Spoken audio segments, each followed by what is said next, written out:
Pray to God for wisdom and strength during these unprecedented times.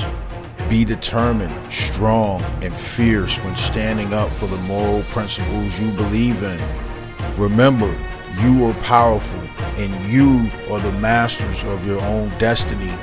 Pray for strength and perseverance as we push back and fight off this despicable, immoral, and sinful segment of our society. Welcome to the show with your host, Greg Wright. Tonight, more than 50 people are under arrest in connection with this overnight crime wave that hit Philadelphia. Officers tackling suspects ransacking businesses. Crowds of suspected thieves seen running from stores like Apple, Lululemon, and Foot Locker. This is not shoplifting. This is looting. This is riot. It's called organized retail theft. It's happening all over America, killing business and making shopping even more expensive. But it's the crime outside of stores in Oakland that is terrifying residents. 10,000 cars stolen just this year. Burglaries and robberies also up. Last week, cameras captured this woman screaming in agony as thieves dragged her across the street trying to steal her purse. It mirrors another incident earlier this month. When you see crime like that during the day, what does that tell you? It tells me that there's a sense of lawlessness. When thieves showed up to steal from a cosmetics store in Pennsylvania, police were waiting for them. The West Whiteland Police Department received information that a vehicle connected to robberies at Ulta stores was headed to a location in Exton, so officers were sent to stake out the location. While observing the vehicle, they say the driver got out, went into the Ulta, and made a small purchase. He went back to the car, and that's when two other males got out of the car and went into the store. Surveillance video shows them filling bags with perfume. Police say it triggered an alarm. That's when officers went into the store to confront the suspects, who tried to run for the door. Police say they had to chase the suspects around the store and physically restrain them. They arrested a 16-year-old male and 19-year-old Nizaya Williams of New York. He's charged with retail theft, conspiracy, and criminal mischief, among other charges. His bond was set at $20,000.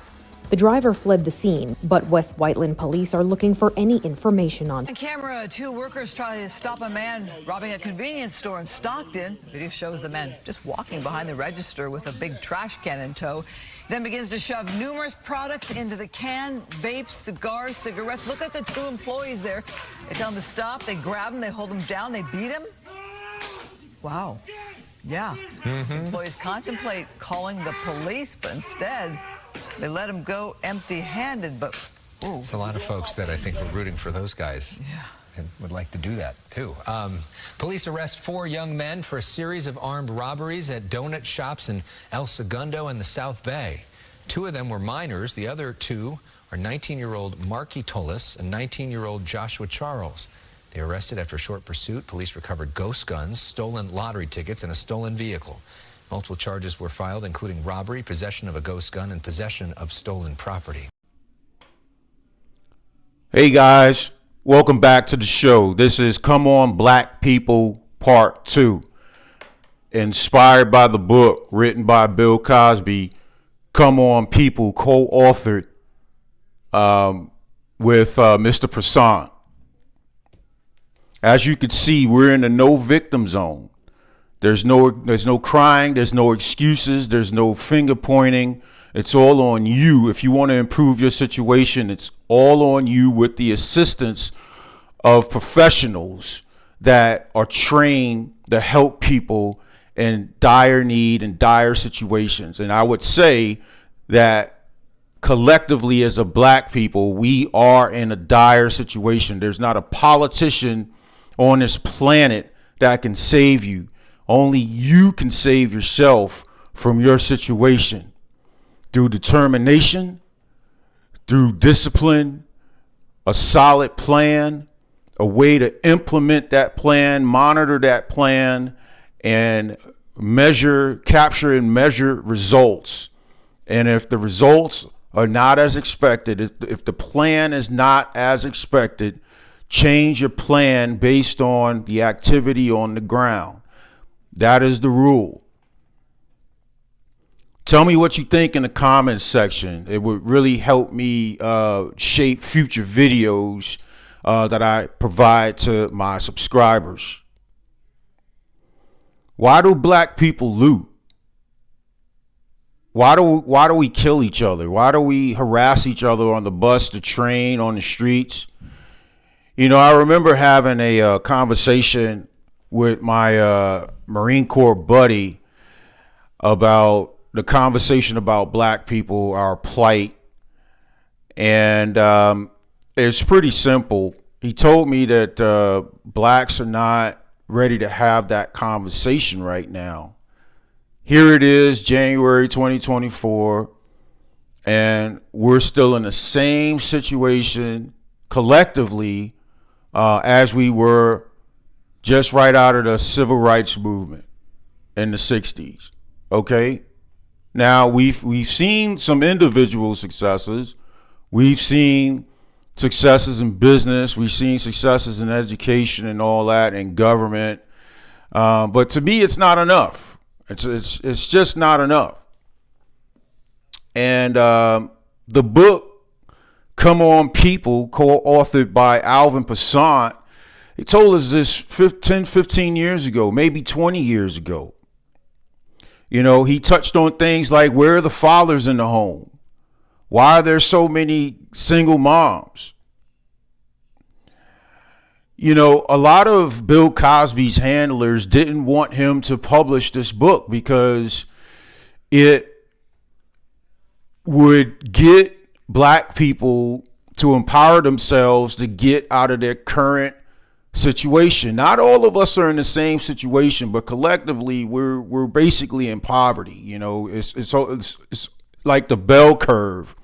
You have your anomalies. You have the people that do extremely well, and you got people who do extremely poorly. But, you know, in the middle of the bell curve, you have, on average, people doing average things. And living in the most prosperous country in the world, I think that we could do better than average. I think the real reason why Bill Cosby got crucified was because his handlers didn't want him to publish this book, thus empowering us to think for ourselves and move on our own without federal and state government assistance. The last thing Hollywood elites want is for black people to think for themselves. The last thing they want is for us to seek for ourselves better schools, better places to live, low crime, clean streets, cops that are respected, educating ourselves to make better informed decisions on who we vote for that closely mirrors the voice of the people.